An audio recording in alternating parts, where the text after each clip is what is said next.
আসসালামু আলাইকুম। আশা করি আপনারা সবাই ভালো আছেন, আমরা খুব ভালো আছি। তো এই যে আজকে আমি আমার মেজো মামার বাড়িতে চলে আসছি। মেজো মামার বাড়িতে আজকে দাওয়াত। তো এই যে মেজো মামার বাড়ি, তো তাদের একটা মুরগির খামার আছে, হাঁসের খামার আছে। তারা নিজস্ব হাঁস মুরগি লালন পালন করে, নিজেদের আমিষ জাতীয় খাবার এখান থেকেই তৈরি করে। এই যে মুরগির খামার, ফার্মের মুরগি, দেশি মুরগিও পালে, ফার্মের মুরগিগুলো অনেক বড় বড়। তো এই পাশে ধান ক্ষেত। এই তো আমরা ফ্যামিলির সবাই চলে আসছি। ফ্যামিলির সবাই বলতে আম্মু আসেনি, আজকে আমরা চলে আসছি। তাই তো আমার মামার ঘর। এখন অনেকটা কাজ কমপ্লিট হয় নাই, কমপ্লিট হয়ে যাবে ইনশাল্লাহ। তো দুপুরে খাওয়া দাওয়া করবো আমরা সবাই। এখন সব কিছু তৈরি করছে আমার ভাবি। তো বাড়ি কিছুটা কাজ বাকি আছে, ইনশাল্লাহ এবার হয়ে যাবে। পরের বার আসলে আপনারা দেখতে পারবেন খুব সুন্দরভাবে কাজ হয়ে গেছে। তো এটা আমার ছোট ভাই, মামাতো ভাই। এই যে আমার মামা, এই যে আমার বড় ভাবি, আমার মামি, এই যে আমার ভাতিজা, সবাই বসে এখানে কি করতেছেন? আসো, কোলে আসো। এখান থেকে এটা রান্নাঘরের পাশ, এখান থেকে সব কিছু নিতেছে। এই যে মুরগি, ছোট মুরগি বাচ্চা নিয়ে বের হয়েছে। তো সব খাবার দাবার রেডি করতেছে। খাবার দাবার খেয়ে আপনাদের সাথে আবার দেখা হচ্ছে। অবশ্যই আমাদের স্যার আর স্যারের আম্মা যান নাকি, আর এই যে তার বড় আম্মা যান। এই তো আমরা এখন খাবার খাচ্ছি, আপনাদের সাথে দেখা হচ্ছে একটু পরে।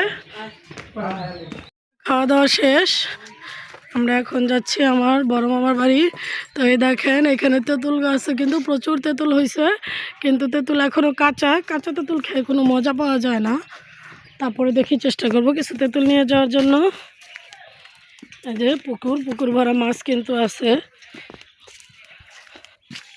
তো এই যে বড় বাড়িতে কিন্তু একটা বড়ই গাছ আছে, অনেক বছর আগের এই বড়ই গাছ। আমরা যখন ছোট ছোট ছিলাম তখন সেই বড়ই গাছে বড়ই খেতাম শীতকালে আসলে।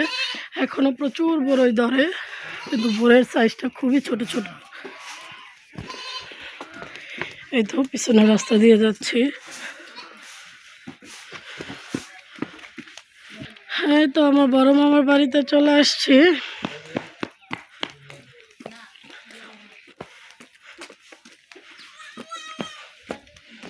তো এই তো মামার বাড়ি। আমি আসছিলাম একটু আগে, মামি কাজ করতেছে। আমি অবশ্য আসছি আমাদের আরেক আন্টির সাথে দেখা করতে। সেই ছোটোবেলার সেই আন্টিদের সাথে, যাদের সাথে খেলা করতাম, যারা কোলে নিয়ে ঘুরতো, সেই আন্টিরা এখন দেখে খুবই অবাক। তো আমিও অনেক আগ্রহ সহকারে আন্টিদের সাথে দেখা করতেই আসছি আবার। তো এটা হচ্ছে বড় বাড়ির বড় পুকুরটা।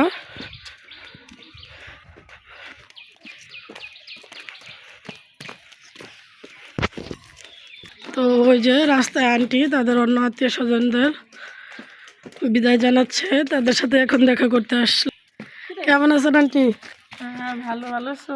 জি আলহামদুলিল্লাহ। এই তো আমাদের নানু ভাই, ওই যে আরেক আন্টি। তোমার নাম হচ্ছে মুক্তা? হ্যাঁ, মনে হয়েছে যে আলম তো ছোট ভাই গাছ থেকে ডাব পেরে নিয়ে আসছে। এই যে ডাব পেরে নিয়ে আসছে, এখন আমরা সবাই মজা করে ডাব খাবো। তো আপনারা সবাই ভালো থাকবেন, সুস্থ থাকবেন, আর আমাদের চ্যানেলের সঙ্গেই থাকবেন। আল্লাহ হাফেজ। টাটা দিয়ে দাও মোহনা। হ্যাঁ, আল্লাহ হাফেজ, আল্লাহ হাফেজ। সবাই টাটা দিয়ে দাও। স্যার একটু টাটা দিলে ভালো হতো। ও স্যার বিরহের সাগরে ভেসে যাচ্ছে, তাকে সবাই ধরুন ধরুন। এই মুহূর্তে তাকে না ধরলে সে চলেই যাবে ভেসে ভেসে। কি কষ্ট হলো।